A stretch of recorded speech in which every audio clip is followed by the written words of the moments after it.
Welcome to the Financial Coaches Podcast, where we talk about how to build your practice from startup to scale up while being the kind of coach your clients crave. Finally, a podcast for financial coaches. Here are your hosts, Maria Casillas and Cody Sizemore.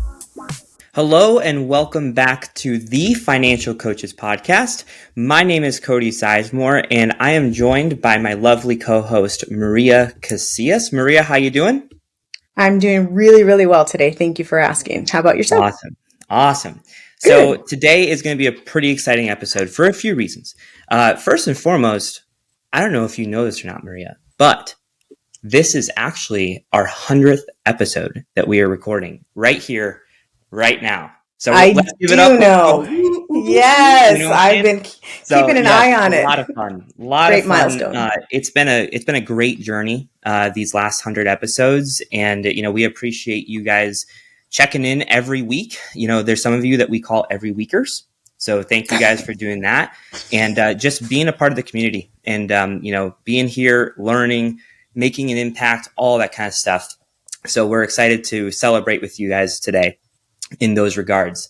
And another reason as to why this is a very special episode is because to celebrate with us on our 100th episode, we have a very special guest.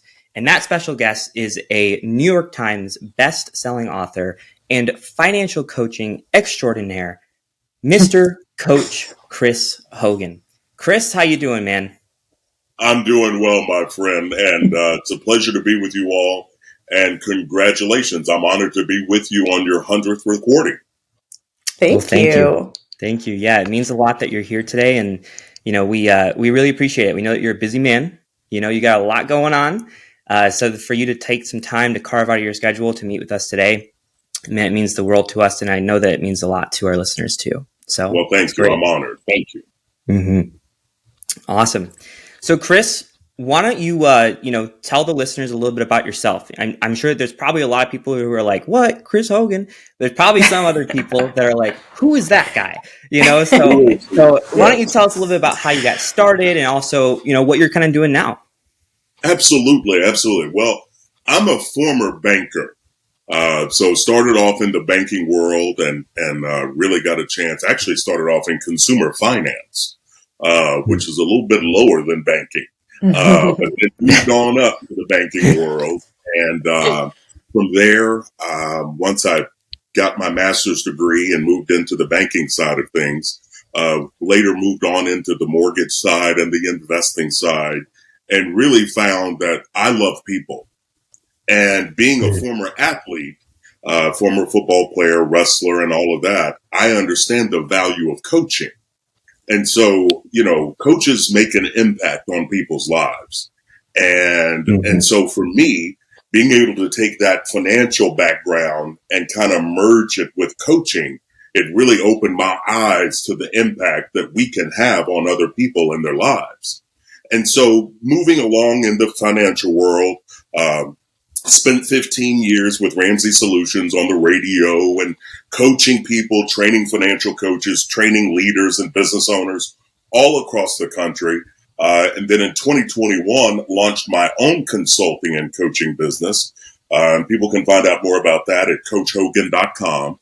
But then most recently, I've also launched a new company called Calyx Coaching. And so this is where we're, again, just trying to impact and help people. I primarily work with high-level individuals, pro athletes, entertainers, musicians, and things of that nature, but I also work with everyday people. So I'm still working to impact people and to help change the trajectory of their lives. I love that. I love your focus on people. Yes. Not just on actual numbers and figuring out, just all this stuff. I love that focus on people. You mentioned that you were in the banking system and then that you got a degree and then you applied what you know now to what you're doing. My curiosity, I was reading your book recently and I saw that you had mentioned counseling and coaching, and you use those two words. And I'm wondering, Chris, do you use those words interchangeably or is there a distinction for you? And there's a very specific reason why I'm asking, but I want to hear your answer first. Well, that's a great question. And timeline-wise, let me correct myself. So after going to undergrad, I went straight on, and I was actually a full-time athletic coach while I was getting my master's. So I was coaching other men, young men that were older than me, but I was still guiding them. But you ask about the counseling and the coaching, and I say it this way. I prefer to utilize the coaching side with what I do, as opposed to the counseling side. And I just think that there's understanding the semantic differences between the two words. I think counseling is more of the listening and advising, where coaching is more active. Coaching is locking arms with people and walking with them through a situation, or giving them information and watching them do it and giving them some guidance. So I prefer the word coaching just because it feels more active to me. That's a really great distinction. I appreciate that. So the reason, I promise I'd tell you why I'm asking, I have a degree in counseling, and that came prior to anything that I'm doing with coaching. And so I learned how to actively listen and actually do all the things that you just mentioned. And when I started coaching, I actually brought a lot of that skill set into the mix, and found that that's actually something that a lot of coaches were missing out on, is the ability to listen actively and not just jump in with advice. What I have found has been really important is that we use that, I'm just going to say active listening, towards the beginning of our relationship with people, so we can really get an understanding of what it is that they want, who they really are, who they want to become, so that when it's time to move into that coaching realm, we're able to guide them in the direction that they actually want to go. So it's been a really great marriage between the two types of skill sets. I love how you distinguish it. I appreciate you letting us know and the listeners know what that distinction is. But I was just curious, since I saw that in the book, I'm like, I don't see many coaches using the word counseling. So thank you. Well, Maria, I wish you'd have told me you had a degree in counseling. You set me up. I did not. You said let you just flounder out there. But you know what? Another thing that I found, and you can speak to this better than I can, I think in our society today, we have this Western culture mindset of pull your bootstraps up and go it alone. And that might have worked back in the Western days, but it doesn't work now. Life is complicated. Things are, to me, the greatest sign of strength is to raise your hand and ask for some help, to ask for guidance. But unfortunately, the word counseling has a stigma around it, which it shouldn't have, because it's also about helping people get better, to feel understood and to be guided. And so, I hope we can keep breaking down barriers and getting more people to raise their hand to say, you know what, I'm in over my head here, or I need some help. To me, that's a great sign of strength. It is a great sign of strength. And there's also room, obviously, for coaching as well. So I didn't try to set you up. I don't actually call myself a counselor anymore. I actually call myself a coach for a lot of the same reasons that you do. It's just that I use some of those skills that I learned back then. And that's actually one of the things that we here at New Money Habits pass along to our coaches, is teaching them some of those active listening skills and how to really understand what people are thinking and feeling, and how that actually connects to how they spend their money. So I don't think that's anything that's new to you, having been doing what you've been doing for so long. No, it's very, very true. Those feelings and those internal things can manifest themselves in so many different ways. Yes. And so for people to really slow down and gear down to understand, how do you do that? One of the things I found, and I've been digging into and studying, is how people relate with money, right? Like for me, I'm a celebratory spender, right?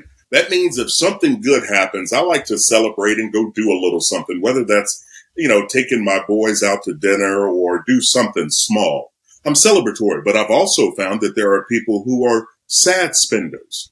If they get sad or they're upset, they want to buy some things. There are people who are bored spenders, right? And nowadays, back in the old days, Maria and Cody, you're too young for this, so I'm going to tell you. Back in my day, you have to go to the mall to buy some stuff, right? That's what you did. You got in your car and you drove, right? Now, the mall is in every one of our homes. Yeah. We have the ability to shop with the click of some buttons, right? And so all the more reason to understand yourself and understand your tendencies so you can put some controls in place. Absolutely. Yeah. Yes. Yeah. The relationship with money is a massive, massive thing. That's something that I've learned as I've kind of matured as a coach. Early on in my coaching, I wasn't even thinking about that. But then as you start working with more people, you start seeing patterns, like you mentioned, like the bored spenders, the depressed spenders, the emotional Right. spenders, the celebratory spenders, all that kind of stuff. And you're like, wait a second, there's something here, and to be able to dive into with people and really understand how they operate and what their triggers are, it can really help them set up to be, as best as they can be, to channel those spending habits and make it something that's serving them versus, something that might not be serving them, which is why they're here in the first place, So, Right. I want to go back to something actually, Chris, when you were talking about what you're doing now, regarding like working with athletes and, musicians and businesses and stuff like that. I want to get into that. I want to learn more about that in just a second here. But one thing that really stood out to me was that you said that you're doing all of that kind of stuff. You're working with all of those types of people.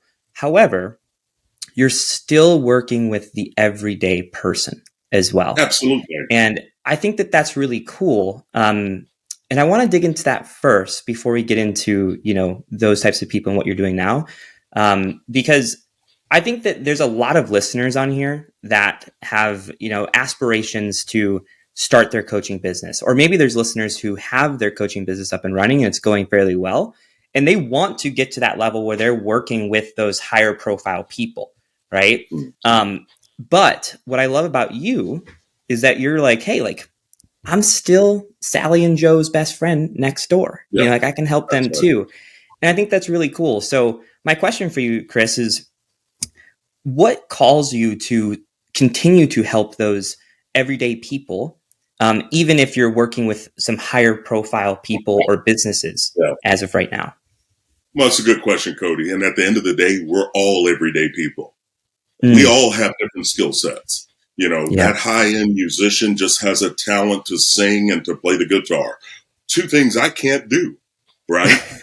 That basketball player, that football player, we're all everyday people. We just have different skills. And the reality is that for me, I know the value of being able to get guidance from someone that cares. I have had the remarkable ability to work with some incredible coaches throughout my life. And I'm talking about starting with my mom. I'm talking about my grandparents, my uncles, my teachers, and my actual athletic coaches. These were all people that poured into me. They saw more in me than maybe I saw in myself at that time, but they were wanting me to get better, right?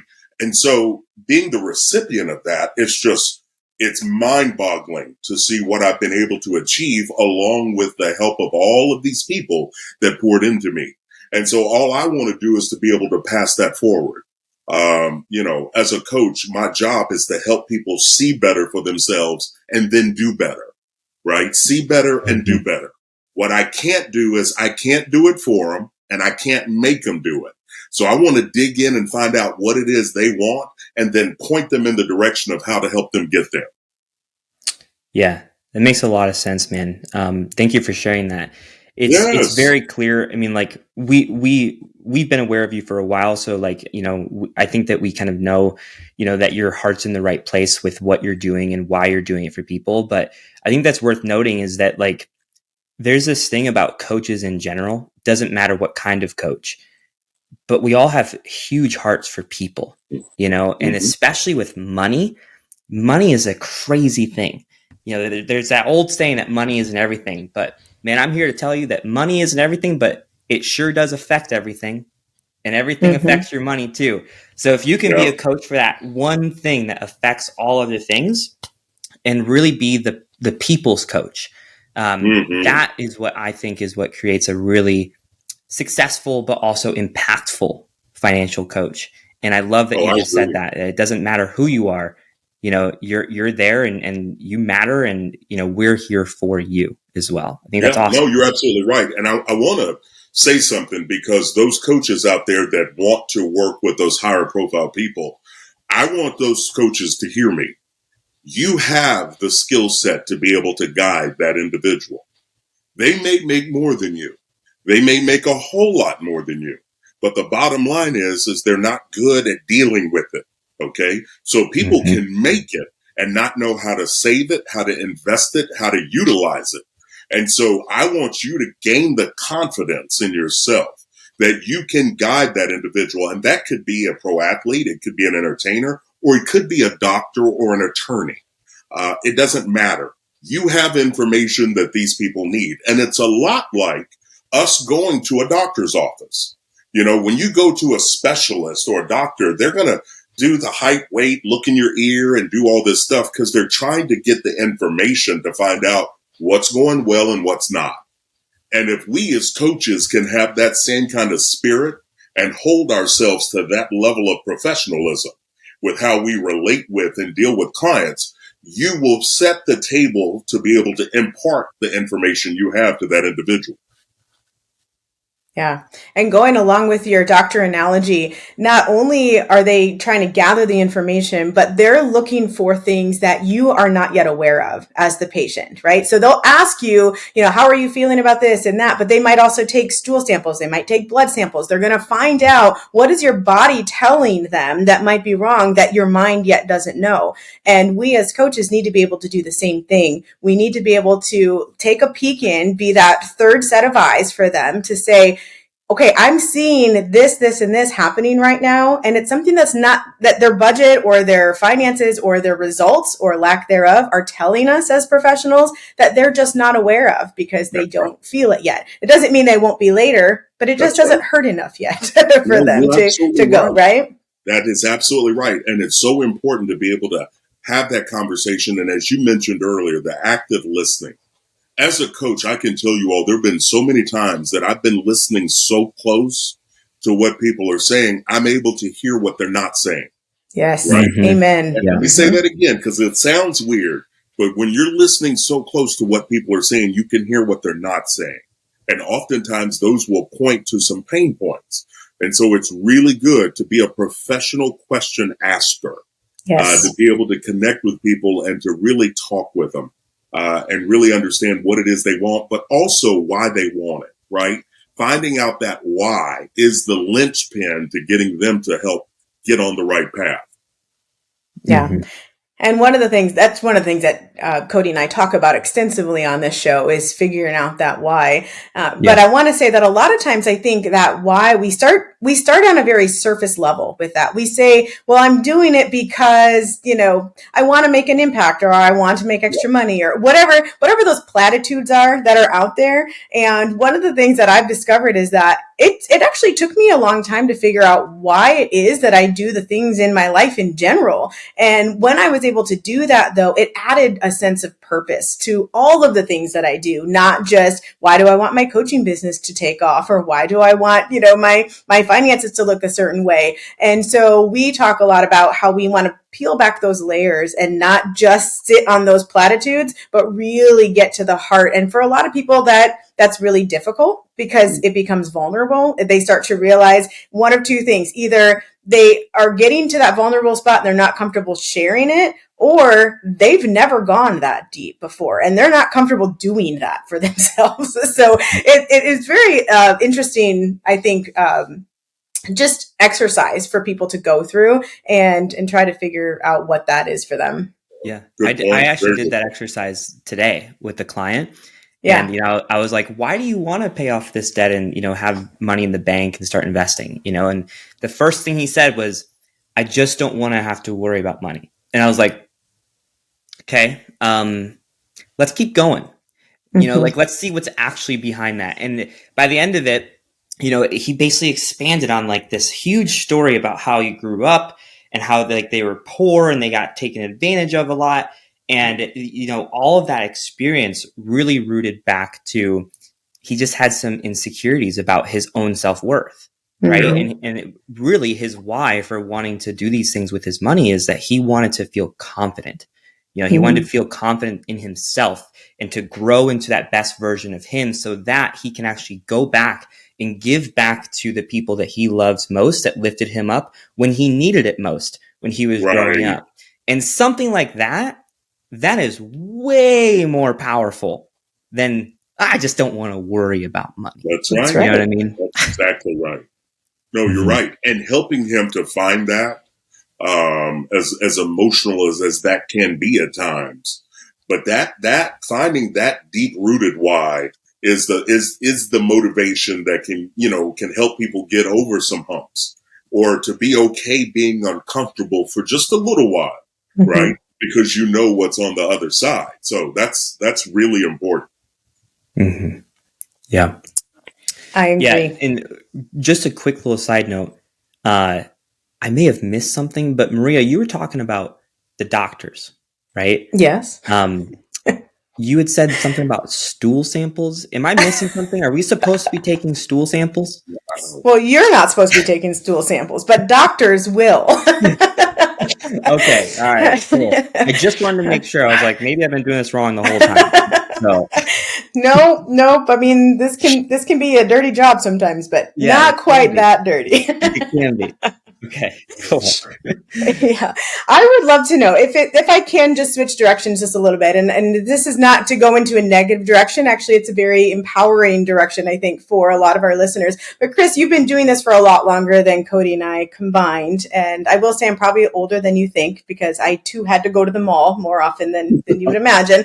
But I'm curious to know, what is one significant hurdle that you've had to get over in your coaching practice, and what lesson did you learn from that?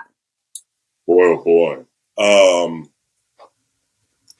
The significant hurdle that I had to get over early on after failing miserably was I wanted it so bad for clients, but some of them didn't want it as bad. And so what I had to do was I had to deal with not knowing the end result, meaning I may not, everybody's not going to cross the finish line in that same race. Some people, they're going to wait maybe 30 days post the appointment to get serious, or it might be 6 months down the road.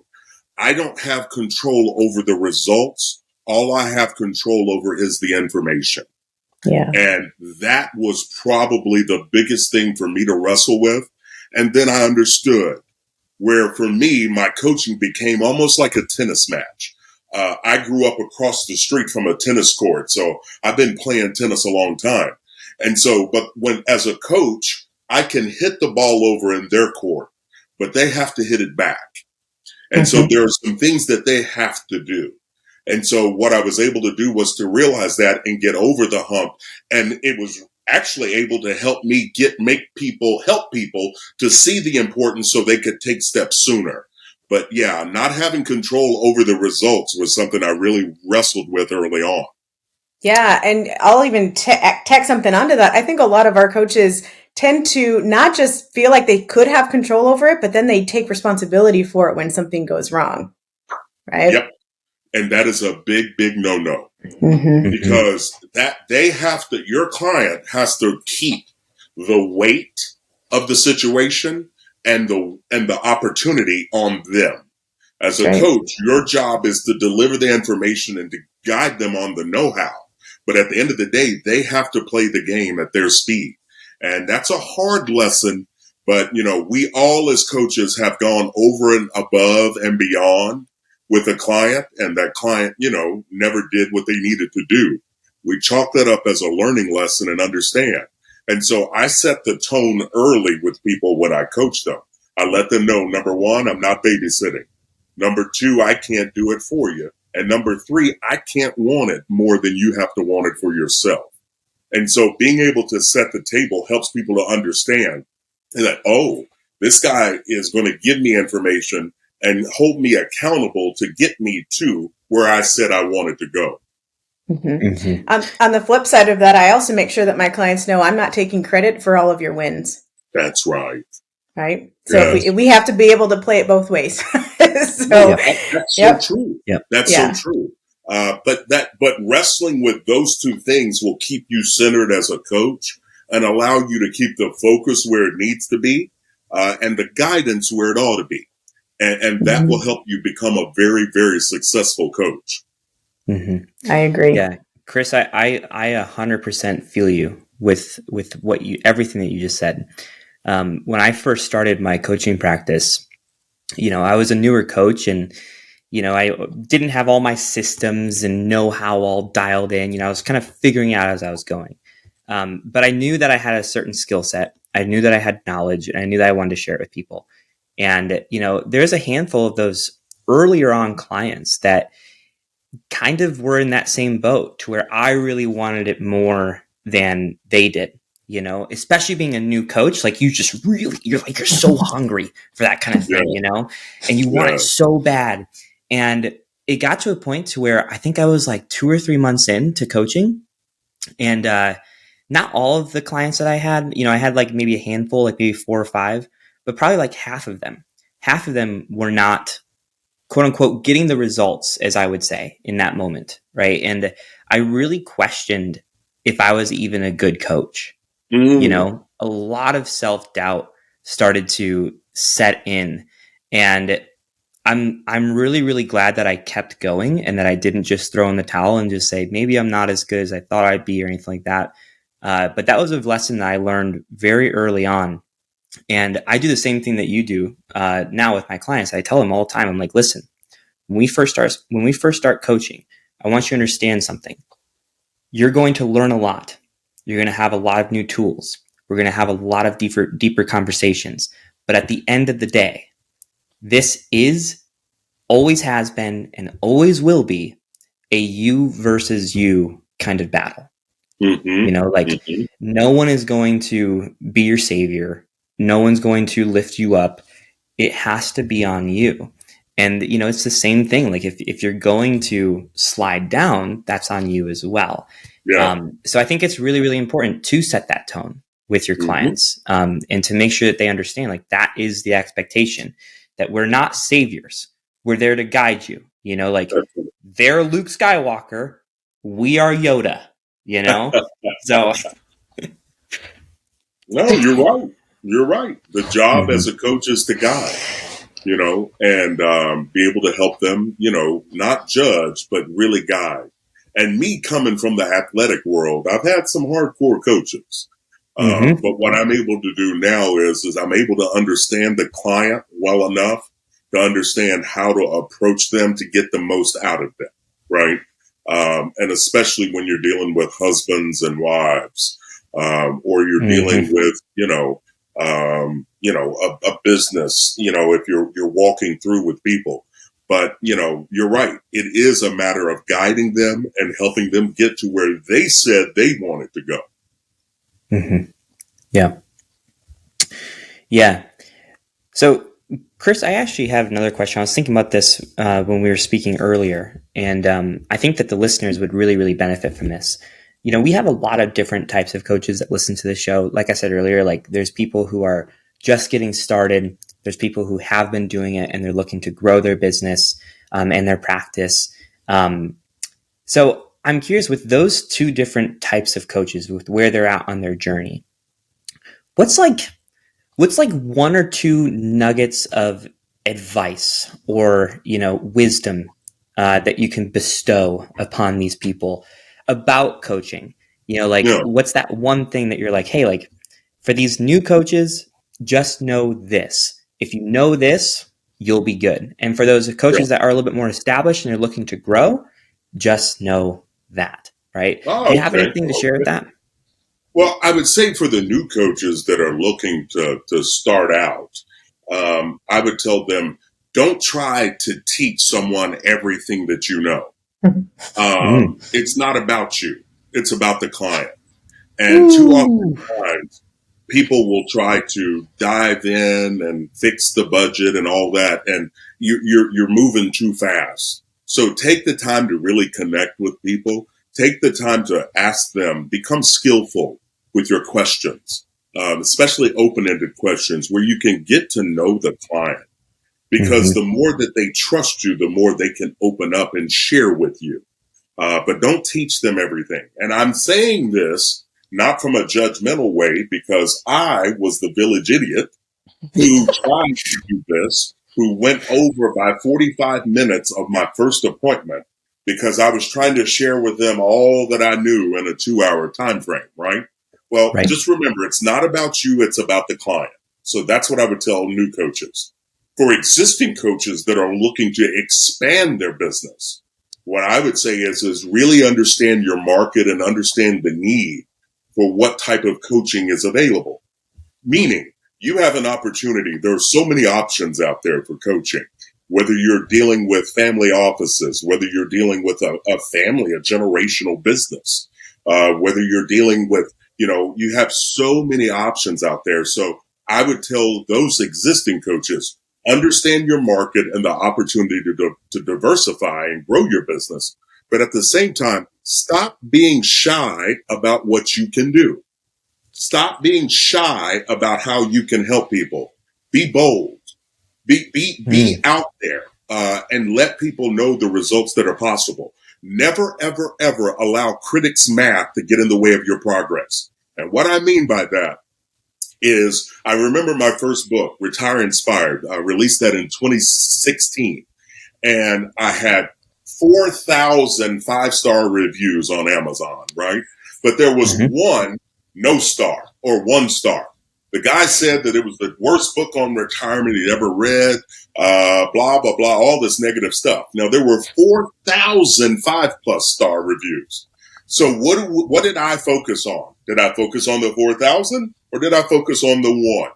Well, we all know that story. I focused on the 1, right? Because it bothered me. Because I cared about what I was talking about and my goal was to help people. So all of that to say, you're going to run into some village idiots. You're going to run into some people that are just crazy. I mean, they really are. 2% of our population is absolutely crazy. So never allow that crazy to get in the way of your opportunity to help people. So get thicker skin is what I would tell those existing people out there. Be bold, be courageous, and look for ways to diversify. So much good stuff in there. There's a couple bombs that you dropped. One was, don't make it about you. It's about the client. That's where I was like, oh, good stuff. Good stuff. Right. And then, you talked about being bold, and the word that just kept going through my head over and over and over, which you finally said it, which I'm so glad that you did, was the word courageous, because as you're leveling up, I always say, like, with every new level, there's a new devil, right? And as you're leveling up, you have to face that, and you have to have that courage, and you have to be able to stretch that comfort zone a little bit. And that can be scary. It can be scary. It most definitely can. A friend of mine is a firefighter, and I'll never forget asking him, I go, what makes you run into a burning building? I said, I got to know. And he said, there's somebody in there. There might be someone in there that needs help. And he said, I know how to handle it. It's freaking everybody else out, but I've been trained. And so I know how to go in with my team to search that house to see if anybody in there needs help. And oftentimes for us as coaches, we are going into some fiery situations. You could have a couple that's got tension, right? You could have a situation that's really hard and really tough. But at the end of the day, you still have the training. You still know the roadmap. You know the process. And so just know the process, follow the process, and definitely make it about the client every step of the way. I would rather you spend an hour talking with them about what's on their heart and not getting to the budget in that first meeting, but connecting with them on a level that trust is now being shared between the two of you. That trust will open the door for you to get to the budget. You can get there eventually. So don't rush. Don't skip connecting with clients, because that's where you really get to know what drives people. See, you really are a counselor at heart. Yes, I am. The only thing you put so many amazing mic drops on there that I really feel almost sheepish adding anything. But the one thing I would add is that it sounds like you also need to know who you are. You need to know what sprinkle, I'm going to use that really sophisticated term, what sprinkle you bring to the table, because there are so many coaches out there and there are so many different ways to do things. But if you can hone in on who you are, who you work super well with, you become who that firefighter is. You know what your skill set is, and you know who you're able to go and help to change or to rescue, etc. So that's the only thing I would add to that. I love all of the things that you said. No, Maria, I think you hit on probably the most important. When you're out there, Cody, you had an opportunity to attend a training with me years ago, right? Mm-hmm. And you heard me and my bombastic style and my process, and you left out of there and you probably tried to do some things that I was doing. But what happened is that you became Cody. You're coaching in Cody's style. Maria's coaching in her style. I coach in my style. So I want to give all of your coaches out there this. Imitation is flattering. But at the end of the day, it's so much easier for you to be authentically you. Be authentically you as a coach. You don't have to be as loud and as bold as I might be, or Maria or Cody, but be you. And that's where your client is going to have an opportunity to see you, get to know you, and trust you. So just be yourself. It's so much easier to stay in character when you're being you. Yes. Yes, absolutely to all of that. So speaking of who's, I would love to throw this out at you, if I may. I don't know if you're aware of this, but here at New Money Habits, we have a community that's an amazing community. We have this thing called Coaches Plus, and they not only do we include a community, but we also have a book study. And that book study is a little bit different than a club. We like to actually have community around it, figure out how do we implement the things that we're reading. Maybe there are some things that we're like, well, that was dumb. We don't want to implement that. So it's not like everything's awesome. But one of the things that we're reading right now is called Who, Not How. And it's here's one thing I love about it. It says it's authored by Dan Sullivan, but Dan Sullivan did not write one word in this book. Isn't that interesting? It says it's authored by Dan Sullivan with Benjamin Hardy. But as you start to read the intro to the book, Benjamin Hardy basically admits that he's the one writing the whole book. But he is Dan Sullivan's who.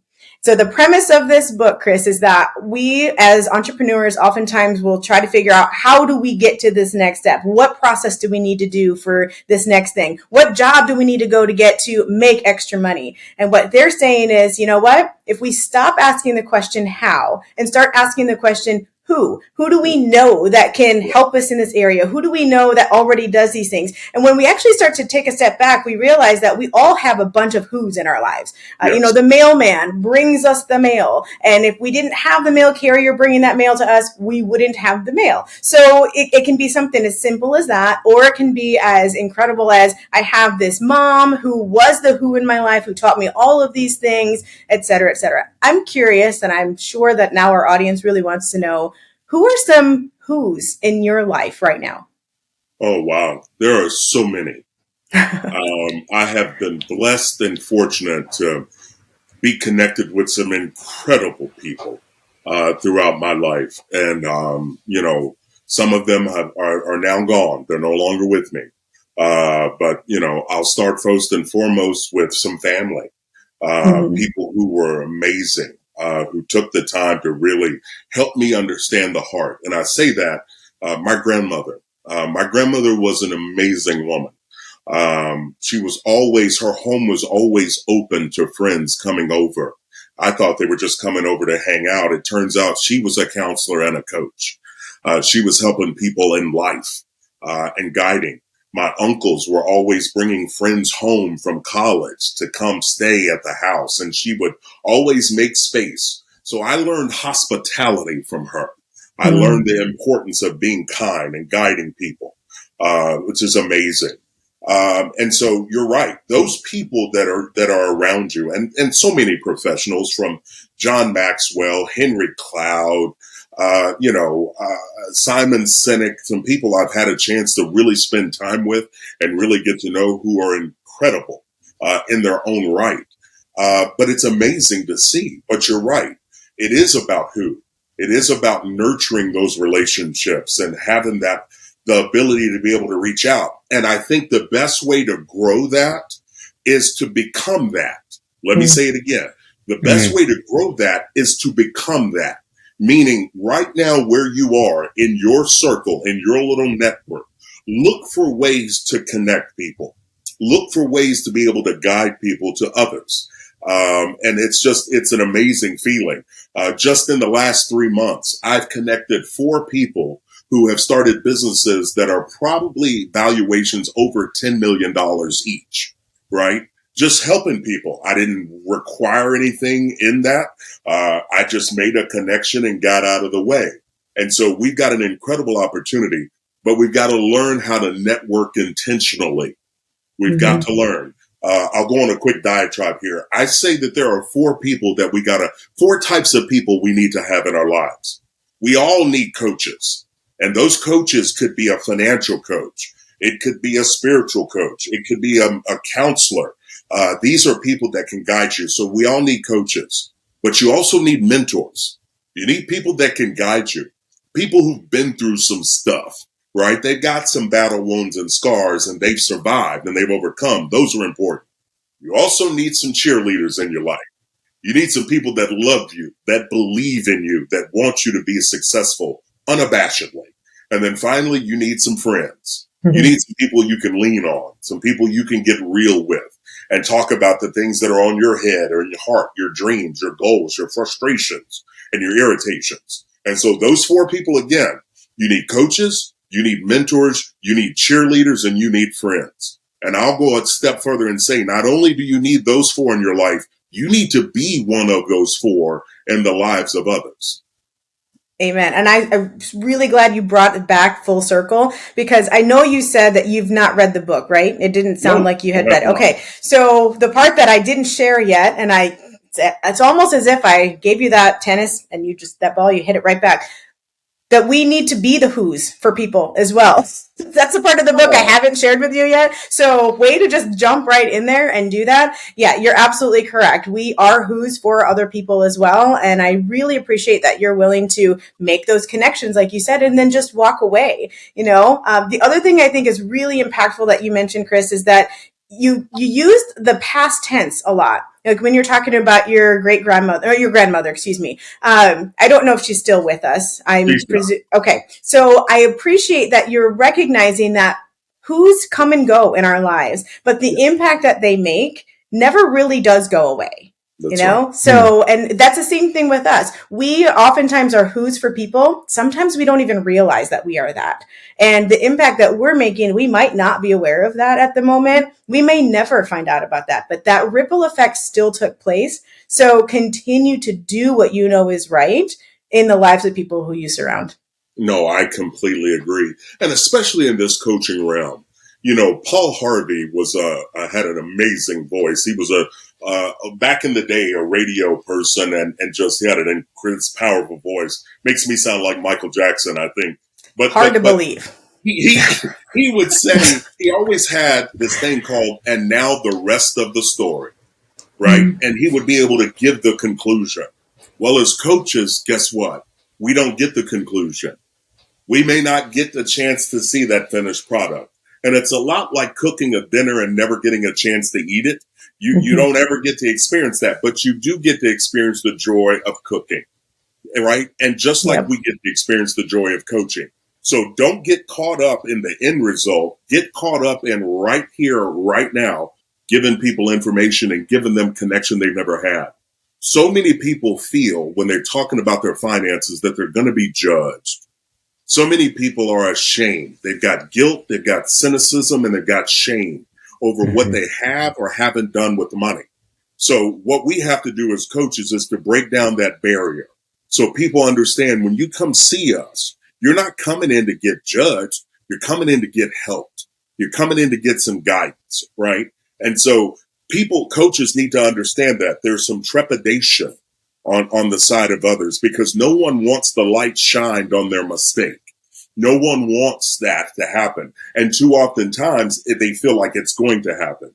So when you meet them with encouragement, you meet them with love, you meet them with kindness, what happens is now that brick wall gets to come down a little bit and now they can start to open up and share with you so you can collaborate together to help them fix their issue.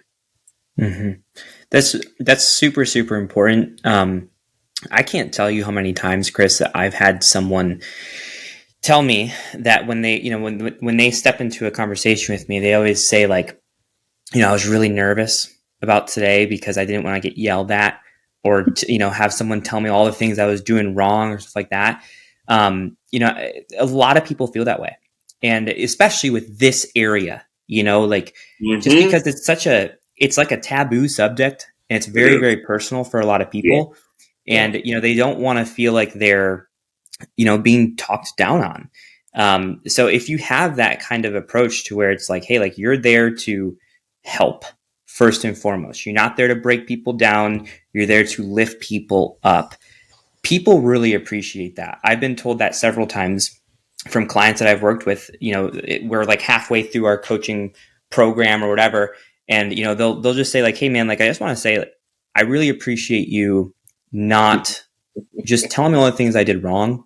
Yes. And making me feel like crap, like you were always there and you were very forward thinking and very like, hey, like this is the situation. Let's just move forward. No judgment. People really appreciate that. They really there's videos out there on Instagram and TikTok of these people just ripping into people. And while it's entertaining and it's like thought provoking and it's, it hits that dopamine rush for people, like people love that kind of stuff because they just love seeing people get ripped into each other. Hello, reality TV.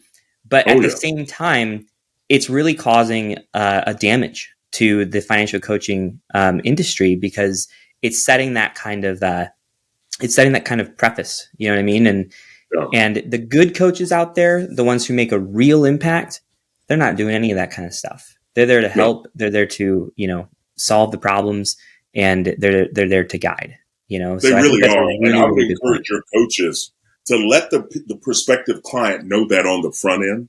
Let them know this is a judgment-free zone. My goal is to help guide you, right? My goal is to help you, not to try to put you down or make you feel bad. And again, just saying that because you're right, people have that feeling.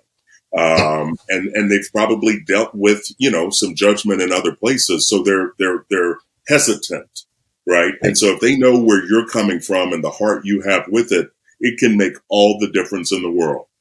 Yeah. So you're saying that we should be the Planet Fitness of financial coaches, no judgment, right? That's an interesting way to put it, Cody. By the way, we are not sponsoring Planet Fitness by any means, so you guys know. So I'll tell you what, if you want to practice your coaching skills, try teaching a teenager how to drive. Yes. 100%. That I told you I was older than you thought. I'm teaching my second teenager how to drive right now. And when you have to be in the seat, now your life is in the same predicament as the life of the person driving that car, right? That is a little bit different than coaching. It's a little more scary than coaching because when you're coaching, it's like whatever decisions they make, that affects them, but it doesn't actually affect you. Yes. Unless you're teaching someone how to drive. And then their decisions, good, bad, or otherwise, will probably have the same effect on you. But what I've learned is that as I'm coaching my daughter through this, and that's what it is, I'm not teaching her. I am utilizing coaching skills, and I'm recognizing I know this road better than she knows. So I know how many stop signs are up ahead. I know when the stop light's going to be there. I know that light might turn to yellow. So I'm letting her know, keep an eye on the light. If it turns yellow before now, you're going to stop. If not, you have the right to go. So just all of those little things. But I can tell you that one time I rode with both daughters, the older one who drives and the one who's learning.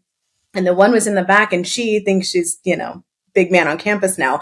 And so she was being a little bit more in your face, like Cody was talking about. Oh, well, that was kind of an abrupt, lane change or whatever. And when we got back from that lesson, the one daughter was like, oh my gosh, I feel like I didn't do anything right.